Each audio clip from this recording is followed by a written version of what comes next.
julio y agosto no tengo clases y ahorita estoy trabajando en conjunto con mi tutora para afinar bien el diseño de investigación, la metodología, y eso implica pues mucho trabajo en la computadora, mucho leer papers que se ha hecho antes, y normalmente lo hago desde mi casa, pero hoy hace un calor, entonces voy a buscar un cafecito y desde ahí voy a trabajar un rato.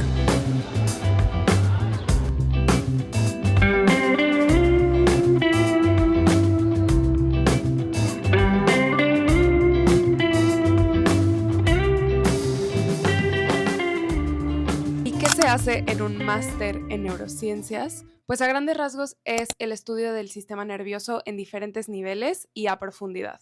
Cada laboratorio va a tener un enfoque desde el cual va a estudiar al cerebro, ya sea bajo alguna condición o enfermedad o para comprender más a profundidad cómo es que funciona el cerebro. Todo este conocimiento le sirve a otras disciplinas para seguir construyendo ya sea tratamientos, intervenciones, estrategias o simplemente para poder seguir contribuyendo a lo que conocemos acerca de nosotros mismos, del cerebro. Y es muy interesante porque ya ingresando al posgrado en neurociencia, estamos personas de una gran diversidad de formaciones. Tengo compañeros que vienen del ámbito de la biología, de la química, fisioterapia, psicología, medicina, porque desde todo este diferente background que trae cada una de las personas pueden aportar desde una diferente visión, y también nos vamos orientando a los laboratorios que más se alinean con nuestra formación previa y nuestros intereses. Es por eso que el ingreso a un posgrado en neurociencia no viene de una precarrera únicamente, aunque ahora ya se están abriendo licenciaturas que inician desde la neurociencia, es decir, licenciatura en neurociencia. Entonces, claro, es mucho más fácil posicionarte hacia un posgrado o directamente hacia el doctorado. Pero la trayectoria normal es traer un background, una licenciatura en alguna de estas que acabo de mencionar: biología, química, fisioterapia, medicina, psicología, y después ingresar a neurociencias. Entonces tú traes un lente y una formación específica que te va a permitir comprender al cerebro desde cierta posición, y ya en el posgrado, dependiendo de la universidad, pero en donde yo estoy, tenemos una gran formación teórica. Entonces, todo este primer año ha sido de muchísimas clases, todos los días, muchas horas. Mis compañeros podrán confirmar que todo el tiempo estábamos estudiando para las pruebas. Desde el inicio nos dijeron: si ustedes esperan que esta maestría sea sencilla, pues están en el lugar equivocado, porque el cerebro es demasiado complejo y el estudio del mismo es así de complejo. Entonces, siempre aprendemos algo y siempre hay más que estudiar, todo el tiempo hay algo que aprender, y eso es algo muy interesante, pero a la vez puede ser muy retador. Entonces, si tú estás buscando ingresar a un posgrado en ciencia en general, hay que tener muy claro que ser autodidacta es algo súper importante. El máster al que yo ingresé dura 2 años, que yo siento que apenas es lo suficiente para tener un panorama completo, empezar a plantear preguntas y poder acomodarte un poco hacia las áreas que te interesen, hacia los temas en los que quieres enfocar tu investigación. Y todo el primer año de este máster, que justamente terminé ahora en junio, fue de una carga muy pesada de asignaturas, como estaba diciendo. Todas las semanas tenía clases, tenía pruebas, proyectos, papers, pero se orientaban mucho hacia la cátedra. Es decir, yo iba a clase, escuchaba al profesor, al doctor, nos explicaban también investigadores acerca de sus proyectos, pero eran temas específicos, siguiendo un temario para poder realizar una prueba y también proponer investigación acerca de profundizar temas de un paper, etcétera, trabajos en equipo y así.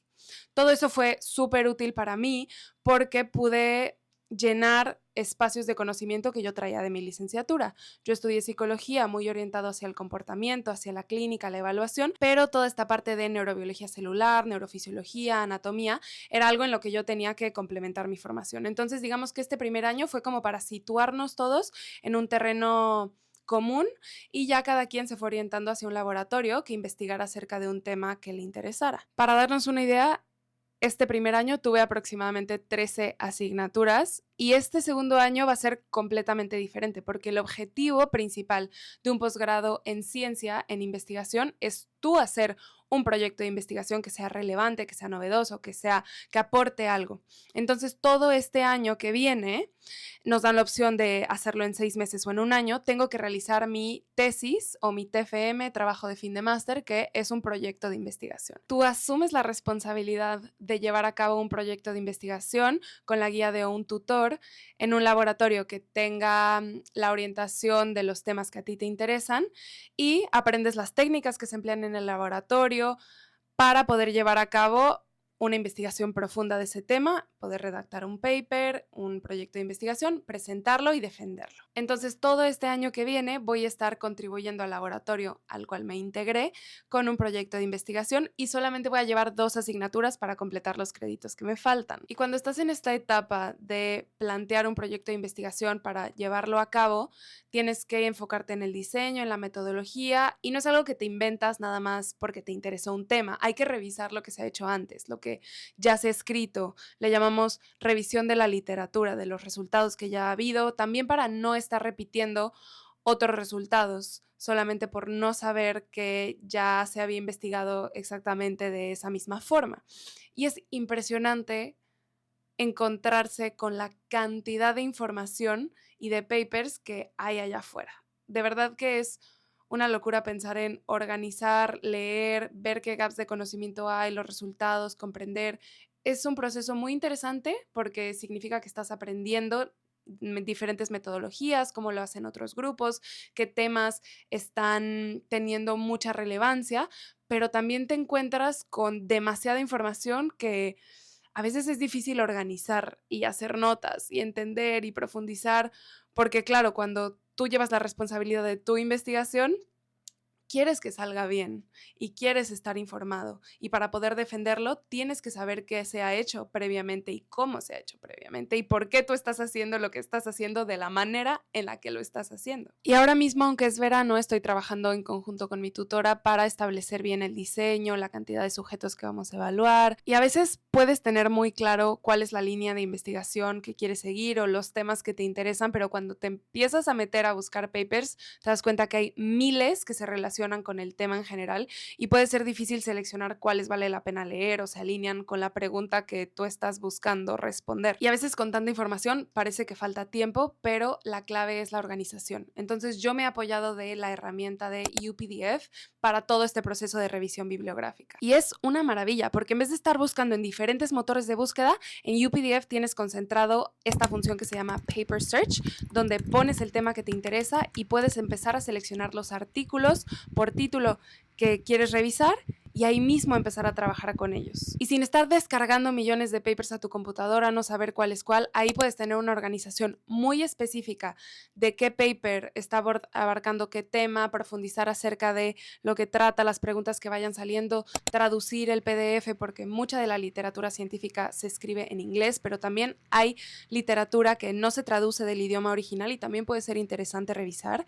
Y luego el idioma puede ser una barrera muy importante de la ciencia hacia las personas y la sociedad, que de eso podemos hablar en otro video, pero justo tener la herramienta de traducir, de hacerle preguntas al PDF, poder conversar con ello, poder profundizar en los resultados, en diferentes partes del PDF, y conforme se va leyendo un paper también es necesario entender realmente qué aporta cada paper y cómo se conecta con el resto de la literatura. Para ello, el Scholar Research y la posibilidad de conversar con los PDFs me encanta porque muchas veces me surgen preguntas mientras leo un artículo y quiero entender mejor ya sea una metodología o investigar cuáles son las limitaciones que mencionan los autores, y poder hacer estas preguntas directamente mientras estoy leyendo hace que no se me vayan las ideas, me ayuda a profundizar mucho mejor en lo que estoy leyendo y a construir una revisión bibliográfica con mayor criterio. Y lo que decía es lo que más me encanta acerca de la organización.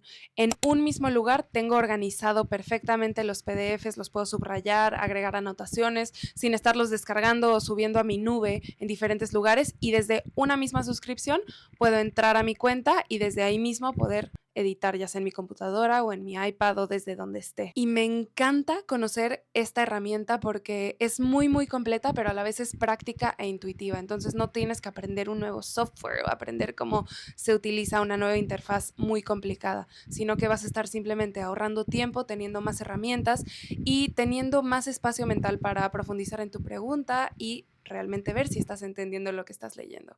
Voy a dejar el link de UPDF en la descripción. Todos lo pueden descargar de manera gratuita y probar si les sirve tanto como a mí.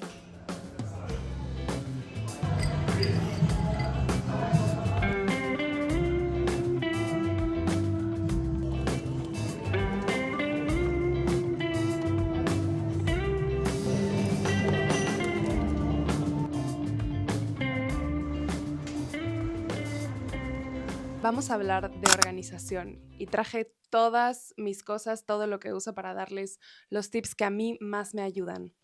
Yo estoy estudiando, como les dije, esta maestría en neurociencia, que de por sí es muy demandante, y además tengo todo este proyecto de redes sociales que empezó hace muchos años atrás y es algo que nutre mucho mi curiosidad, mi creatividad y me gusta mucho editar los videos, hacer los posts. Siento un gran compromiso con todos ustedes y este es un proyecto que no quiero dejar de lado, pero cuando empecé a estudiar el máster me era muy difícil compaginar estudiar para los exámenes, que me vaya bien en las pruebas, más hacer contenido, pensar en los videos, hacer los guiones, editar las publicaciones. Y entonces eso hizo que al inicio yo bajara esa frecuencia con la cual publicaba porque claramente yo tenía mis prioridades, que era sacar el máster adelante, aprender, sacar mis calificaciones, todo esto, pues claro que era una gran prioridad, más que me estaba mudando sola, adaptándome a un nuevo país, a toda la dinámica y pues claro, eso hizo que descuidara esta otra parte. Pero con todo el tiempo que ha pasado, siento que ahora mismo tengo espacio para todo. Claro que hay semanas en donde tengo que delegar unas cosas o posponer otras, pero yo siempre he sido una persona muy organizada y siento que ahora lo he maximizado muchísimo. Entonces, voy a darte los tips que a mí más me sirven para no descuidar mi prioridad, que en este caso son mis estudios, que es mi parte profesional, pero también darle cuidado a esta parte personal, de creatividad, a mis amigos y todas las herramientas que uso para que me ayuden a eso. Y todo esto lo puedo resumir a 3 estrategias. La primera es el calendario. Yo uso el calendario de mi celular porque lo tengo conectado a mi iPad, a mi computadora y puedo verlo desde donde sea. Entonces, si yo tengo un evento social de la escuela o que vaya a ocupar espacio en mi calendario, yo lo pongo ahí. No importa de qué ámbito de mi vida sea, yo lo escribo porque a veces a mí me pasa que si no está en mi calendario, no existe en mi mente y si yo trato de confiarle todo a mi memoria, se me pueden olvidar ciertas cosas. Entonces, tener herramientas a las cuales le puedes delegar cosas de tu cerebro es como vaciar espacio de ahí y poder ocuparlo con más cosas. Entonces, uno, anoto todo en mi calendario. Ahora, lo que tiene que ver más con pendientes de correos, cosas más administrativas, de edición y de estudio, lo escribo en mi libreta. Aquí escribo cosas como mandar correo a los inscritos del taller, grabar para el blog del video de YouTube, escribir a las marcas que no les he contestado, investigar acerca de las opciones de doctorados. Aquí escribo como los pendientes que tengo que no necesariamente ocupan un espacio fijo en mi calendario ya, sino es algo que tengo que hacer todavía. Entonces eso lo escribo aquí. Y me encanta porque en este planner puedo ver toda mi semana de lunes a domingo y me gusta tener esta perspectiva de que puedo mover ciertos pendientes de un día a otro. Tengo aquí todo escrito, pero la flexibilidad también de adaptarlo. Y a mí sí me gusta todos los formatos que puedo manipular a mano.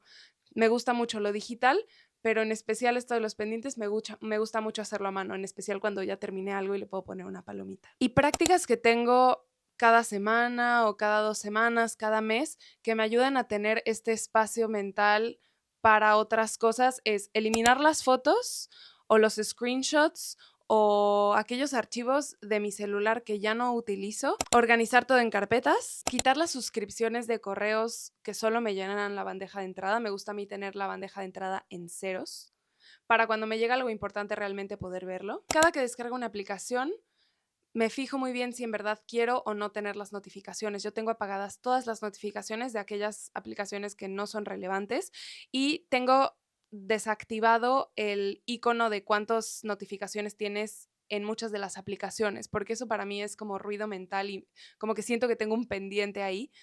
Todo lo que no ocupe realmente espacio relevante en tu vida, que no quite tu atención. Todo esto para mí es como quitar el ruido, es más espacio para tener enfoque y menos distracciones. Ahora, la tercera parte grande de la organización va más orientada hacia el tema académico, hacia cómo le hago para memorizar, pero aún así poder aprender y ser eficiente con mis tiempos. Les digo que todo el primer año y específicamente el primer semestre del máster fue mucha carga, muy pesado, muchas asignaturas y muchas cosas nuevas, un nuevo sistema de aprendizaje, y ahí me estuve adaptando, pero también fue un periodo para poner a prueba y error mis métodos de estudio. Y puedo agrupar las mejores prácticas en 4 grandes puntos. Todo esto lo tengo redactado en un post de Instagram que yo creo que te puede servir mucho si tú eres tan visual como yo. Entonces te recomiendo ir a mi página y buscarlo por ahí, no está muy abajo. Pero de todas formas te lo voy a explicar aquí más a profundidad. Lo que debo decir al inicio, que es yo creo que lo más importante para mí, es hacer una cosa todos los días, porque de esta forma no se acumula hacia el final.